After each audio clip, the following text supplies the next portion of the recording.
thank you, David. And before we start, I want to say thank you for inviting me. And I'm so glad to be, finally speaking to you and having all those who are, they wanted this to happen. It's happened. So I'm glad to be here. Thank you. Oh, yeah. There were people have been telling me to have you on for months. I'm just not good at contacting new people. But here we are now. All right. So we're going to be taking some questions and comments from everyone in the chat here once we get going. But there may be people here who aren't familiar with you, aren't familiar with your work. So in order to help them get to know you a bit better, why don't you share a little bit about where you grew up, your background, and everyone who's watching, while he's doing that, be sure to wage jihad on that like button and share the link on your social media. I am an Arab. I speak Arabic. Arabic is my first language. And I studied Islam. I have a degree in the Islamic law.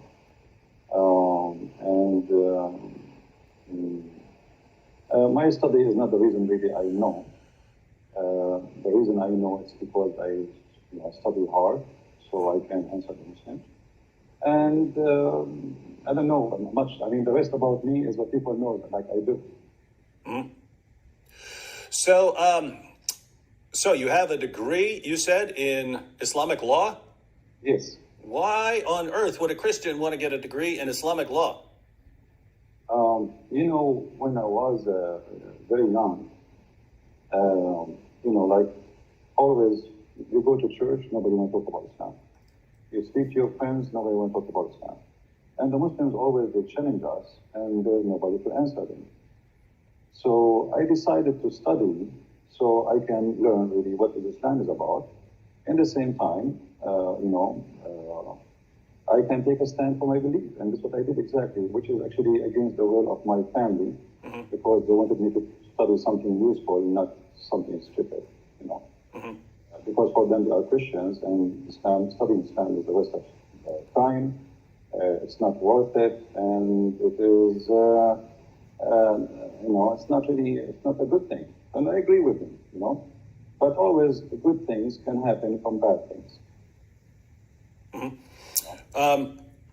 All right. Well, I wanted to ask you a couple questions about your approach. The kind of two issues here. I hear from Christians. I hear from Christians all the time. And guys, those who are asking to adjust the bass and stuff like that. No, there's not. We've started. I can adjust the volume. That's about all we can do here. So just got to live with it. Any changes have to make at a different time. Christian Prince, I hear from Christians all the time, and you're a perfect person to answer since you're the Christian Prince. I hear from Christians who say that when you're interacting with Muslims, you shouldn't criticize Muhammad or the Quran. This is just going to drive Muslims away. They're not going to listen to anything you say. And so you just focus on sharing the gospel with them, just present Jesus. Don't criticize their position or they're never going to listen to you. That's obviously not your approach. So what do you think of that? Me, I'm a Middle Eastern, so I understand the nature of the Middle East. And the nature of people there is totally different from what people think. And maybe what you are saying can be, valid for those who they are American, who they are born in America. Arab, Middle Eastern Muslims, if you are too much nice, they think you are weak. They play the game of intimidation. It's not really about the way you approach them. You see, even the Quran says that Allah, He made us to be humiliated. So when a Muslim, he speaks to you, and you are so kind, to the point people they say, why you are rude. I'm not rude, I'm just being truthful as it is. Same time, the Quran told the Muslims that Allah, He cursed us and He made us people of humiliation, which means in Arabic it says, ضُرِبَتْ عَلَيْهِمُ الذُّلَّةِ If you go to chapter 3, verse 112, it says that Allah, He made us people who they are nice to humiliate us, not because we are nice. So the Muslims, they have different understanding for your kindness. Maybe you are trying to be kind because you are a Christian, but for a Muslim, you make him believe that Allah is saying the truth in chapter 3, verse 112, because he cursed us and he made us nice to be humiliated. So I am not nice with somebody who don't believe in being nice. And if somebody saying to me all kind of things, why I cannot say all kind of things to him too? And why I have to speak in a way some people want me to speak in? This is the way it should be. You know, even the Lord, the Messiah, he says, either yea, yea, or nay, nay, be truthful. So, you know, no political correctness. The Messiah himself, he was not politically correct, and he spoke to the Jews in many ways, and many of them, they are harsh. So being harsh, not because I hate the Muslims, I never hate the Muslims, but being harsh because the religion, the topic is harsh itself, and the nature of this religion is harsh too. Now, so you're pointing out, one, given the group that Muslims tend to not listen to you unless you're. So, in other words, it's kind of the opposite of what many Western Christians think, right? They somehow have come to conclude that if you're aggressive with Muslims, Muslims aren't going to listen to you. You're saying it's actually the opposite. If you don't have an aggressive approach, they're not going to listen to you. You see, in the Middle East, the one who shouts louder is the one who his voice is heard. So I know where I'm coming from. I know the culture. I know the nature. And, you know, everybody, you know, anyway, for me, I am very successful. I have, you know, a lot of people who live Islam. So if the way I'm doing it is not right, then how you can explain people leaving Islam left and right? Mm-hmm. So obviously it's working, it's good. And I don't insult people. I just say things as it is. I mean, your prophet is a false prophet. What's wrong with that? I mean, what I should say? I should say to him, your prophet is a good prophet when he's not. Mm-hmm. So I approach in a way which is go straight to the point.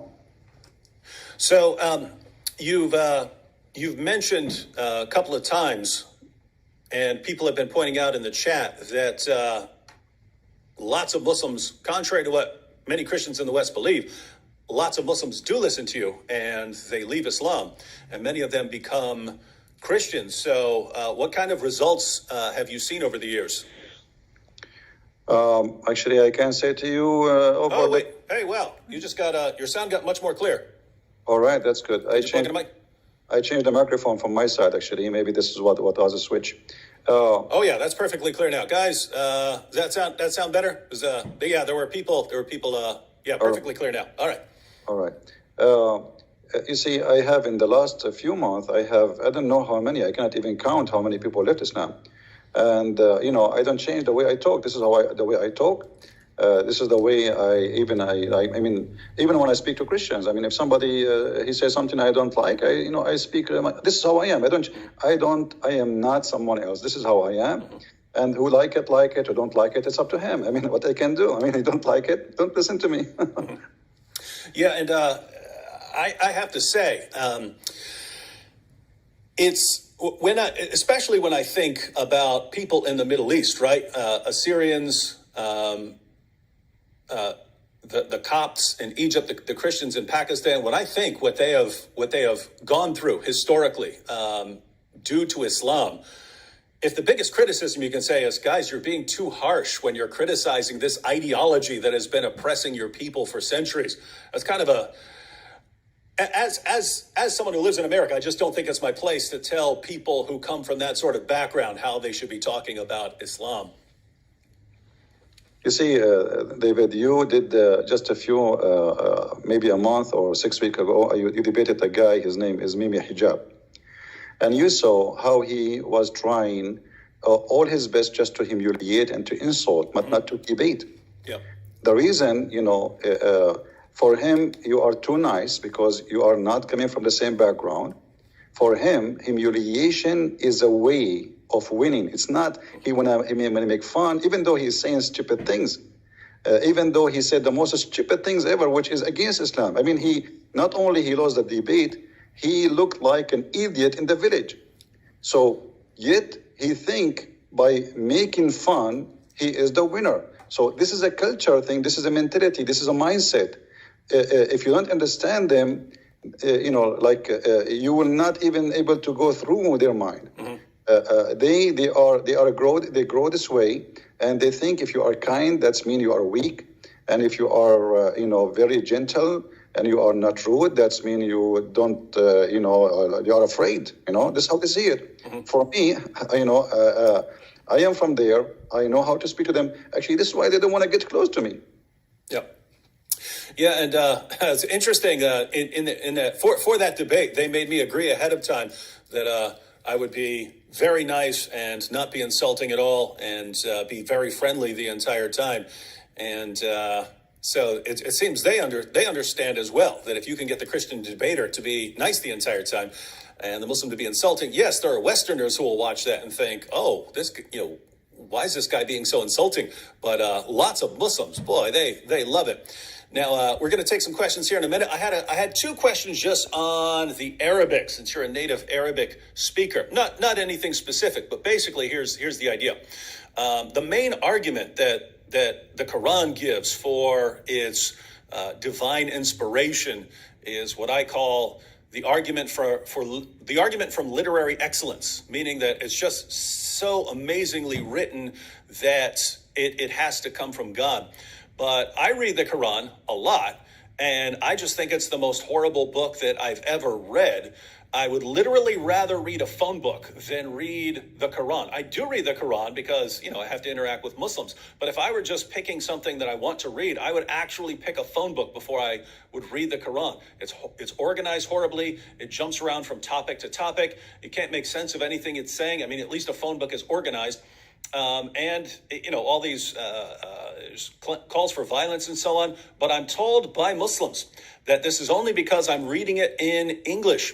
If I were to read it in Arabic, then I would see that it's clearly miraculous, the greatest book, so great that human beings couldn't have written it. So when you read the Quran in Arabic, how do you resist the power of the Quran to compel you to believe that it is the word of God? The answer is from the Quran. If you go to chapter 8, verse number 31, the Arab, they were making fun of the Quran, saying this is the fairy tales of the elders. And if we wish, we can make even better than this. Everybody can go and read it. This is a book full of mistakes in Arabic, in the grammar, in the spelling, in the pronunciation. And, they fabricate tons of stories. Here we go. We are the Arab Christian. Why we are not amazed? I mean, if Muhammad, he was able to make people to convert to Islam by just hearing the Quran, so why did they not convert? Why Muhammad, he went in war? Here we go. They are Arab in his time, and they were making fun of the Quran. So if you go in the Quran, you will find the word fairy tale mentioned 9 times. The Arab, they say to Muhammad, this is fairy tale and this is stupid. And then Muhammad, he says, well, it's stupid. Can you make something like it? And this is a stupid challenge. I mean, I'm just saying to you, this is stupid. You say to me, can you make some stupid like mine? So Muhammad, he did not succeed in the Arabic. The Arabic is a stupid language, the way he used it. And he was, the Arabic in the Quran is a crook Arabic, is not correct Arabic. And if you want to talk about a book of wisdom, I don't know if you can open chapter 24, verse number 61 and read to the audience. And they will be astonished about how stupid this book is. I mean, this is a God who speak and he teach and he squeeze his head and he send an angel with a message from thousands and millions of miles away. Remember where Allah, God knows where Allah is. And now he come to us to say to us, you can eat alone and you can eat in your home and you can eat with your sister. And you can eat in the house of your mother. Anybody can read the verse, chapter 24, verse number 61.